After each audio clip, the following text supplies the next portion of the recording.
So ayun nga mga pare ko, nakatampay nga pala ako sa rooftop niya nang bigla ko may nakita ng puno ng malunggay. Mukhang maganda to gawing special malunggay chip. Kaya dali-dali ko nga pala pinackaging nga po sa puno ng malunggay mga pare ko, para kumuha ng malunggay. At pagkatapos na naman kumuha mga pare ko, syempre dali-dali ko naman hinimay. Pag-usapang himayan kasi mga pare ko, bitirano ako dyan. O baka ano iniisip mo ha, sa mga gulay lang. At nung natapos ko na nga pala siyang himayan mga pare ko, dali-dali naman ako pumunta sa may kusina mga pare ko, para hugasan tong malunggay. Hugasan nga pala natin na maayos mga pare ko, kasi yung malunggay na yan, maraming nakadapo na alikabok dyan. At pagkatapos nga pala natin hugasan yung malunggay mga pare ko, ilalagay naman natin sa lagayan yan mga pare ko, kasi i-blender natin yan. Dudurugin nga lang pala natin ang saktuan yan mga pare ko, hindi talaga natin pipinuin sa pagdurog kasi baka pumait. Bali saglitang blender nga lang pala yung ginawa ko dyan mga pare ko. Bali ang sinunod ko nga palang ginawa niyan mga pare ko, kinuha ko na yung mga kakailanganin ko para makagawa ng special malunggay chip. Kaya kayo mga pare ko, kung gusto nyo na mabisang pulutan, panoorin nyo to hanggang dulo. At sure ako mga pare ko, na magugustuhan din to ng mga bata. Bali ang una ko nga pala nilagay itong cornstarch, tansya-tansya lang yan mga pare ko. Tapos sinunod ko naman tong dalawang itlog. Tapos tubig na malamig, tansya-tansya lang rin yan. At ang sunod naman natin gagawin mga pare ko, halu-haluin lang natin yan mga pare ko hanggang sa maging ganito siya. At pag ganyan na nga pala siya mga pare ko, pwede na nga pala natin lagyan ng mga pampalasa yan. O di ba mga pare ko, ganun lang kadali. Pwede mo na agad iprito yan. Saglit lang pare ko, meron pa pala tayo nakalimutan. Lalagyan pa nga pala natin ng yelo yan mga pare ko. Ayan kasi ang sikreto para lumutong ang ating special malunggay chips. At tara na mga pare ko, simulan na nga pala natin itong prituhin. Bali ang una ko nga palang ginawa dyan mga pare ko, magpapainit tayo ng mantika. Siguraduhin yung sobrang init mga pare ko para mabilis maluto. Pag sobrang init kasi ng mantika mga pare ko, mabilis siyang lulutang at lulutong. Tama-tama rin sa mga nagtitipid mga pare ko, magkano lang gagastusin mo, meron ka na agad mabisang ulam. At sinunod ko na nga pala yung second batch mga pare ko. Tignan nyo naman kung gaano kabilis maluto yan. Ayun grabe, satisfying. Pagkalagay ko mga pare ko, binaliktad ko kaagad. At pagkatapos ko nga pala magprito niyan mga pare ko, gagawa naman tayo ng mabisang sausawan mga pare ko. Dodoble kasi yung sarap ng special malunggay chips natin mga pare ko kapag pinarisan natin ng mabisang suka. Tignan nyo naman mga pare ko kung gaano kasarap yung special malunggay chips natin.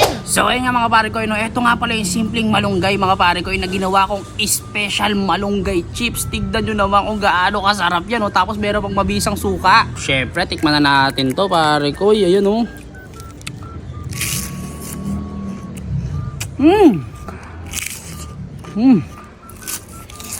Promise mga pare ko, magugustuhan din to ng mga bata. Kuha tayo ng pipino sa sibuyas. Ayan o. Ayan o. Sarap. Grabe to mga pare ko. Ang sarap na ito, parisa ng Red Doors. Grabe, ang sarap na ito ipulutan o. Kaya kayo mga pare ko, kung wala kayong pulutan or ulam, pwede nyo to gawin. Grabe, walang biro, ang sarap, 100%. O nga bu, ito, tikman mo. So, tikman mo pare ko. Uy, po. Kaya ba? Quality to pare ko, parang calamares ha. Parang calamares yung Oo, lasa. pare ko, hindi naglalayo pare ko. Yun may mabisang suka pa no. Ayan pipino sa sibuyas. Ayan. Crunchy talaga no. So ay mga pare ko, inom na nga pala tayo ng panulak. Salamat nga pala sa panonood mga kaibigan kong batak, papapang pang pang.